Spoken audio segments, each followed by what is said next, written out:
Hi baby love! So ngayong araw na to, itatry ulit nating magpa-wax ng kilikili. Kung natatandaan nyo, nagpa-wax na ako before. So ulitin ko lang ulit ngayon kasi nga gusto ko talagang wala akong balahibo sa kilikili. Ay, balahibo? Pusa? I mean buhok sa kilikili. So ayan siya.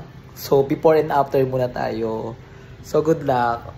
Feeling ko masakit na naman to kasi ang tagal na bago nasundan, almost a month, a couple of months like that. Hindi naman naka-isang taon. Promise, pero nakita yung tiyan ko. Pero ititry muna natin siya para hindi masakit. Wait lang. Kinakabahan ako kasi before na nagawa ko to, napakasakit. Pero magkaiba ngayon yung wax na gagamitin namin. Hindi na siya kailangan i-microwave. So, kailangan lang siyang hima-himasin para lumambot. Tapos, saka siya itatapa sa leki-leki ko. Tapos, erase all the buhok nation. So, yung unang procedure natin, kailangan natin lagyan ng powder yung ating kilikili para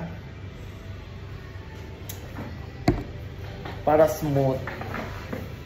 So, ganyan. Kinakabahan ba kayo? Well, ako kinakabahan ako sa buhay kong ito. Parang feeling ko, feeling ko masasaktan na naman ako.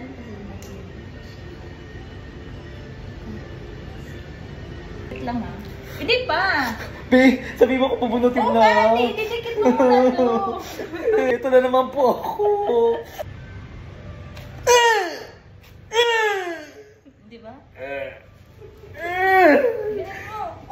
Kasi pinapahaba mo. Dapat pag tumutubo, lagyan mo na siya ng wax. Para hindi siya masakit. Diba?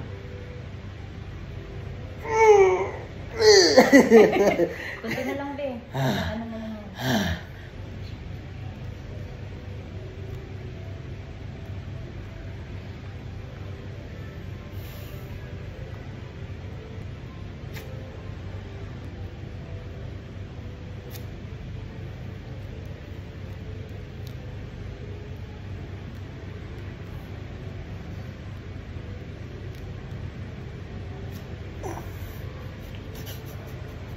Namumula siya. Natural. Kasi nga, pinapahaba mo. Ang masarap yun, di pag yung tumutubo, tapos makati. Huwag mo kasi siyang pahabaan. Parang 5 piraso naman ito. Ilan? 5 piraso. Tapos na. So, ayan na siya, yung finished product niya. So, ayan o, wala na po siyang balahibo. Pero namumula siya kasi nga, dahil nga medyo masakit. So, yeah, sabi nga nila, tiis ganda. So, wala tayong ganda pero tiis meron. So, Lagyan mo yun na pulbo. yung yung after ng right, so left naman tayo. So, ito yung left ha. O, di ba, kita nyo naman. Pagod to na.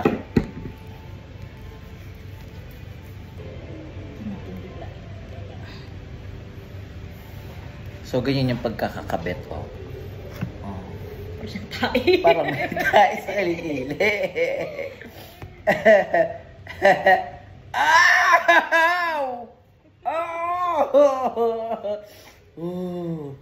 Oh! In fairness, immune na yung kilikili ko sa sakit na-immune na siya, in fairness. So, ngayon, dahil nga nagaganto na ako, so, pag tumubo siya, taayin ko na agad. Oo, mapahabain. Hindi ko na siya papahabain. Masakit. Masakit kasi pag mahaba.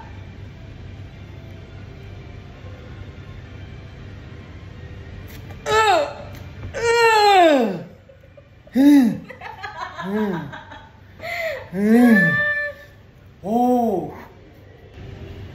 Sa una naman.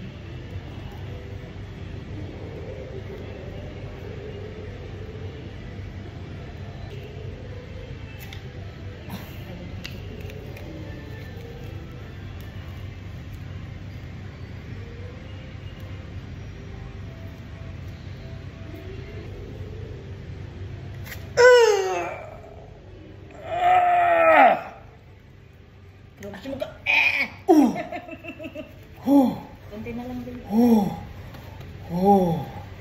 Hi! Oh! Oh!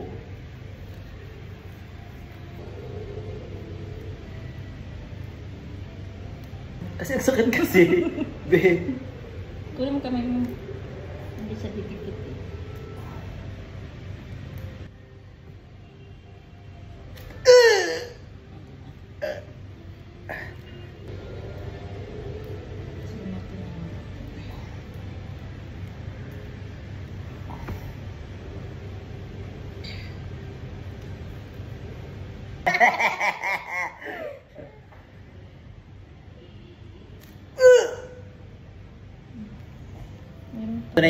Ito na yung ginamit nating wax.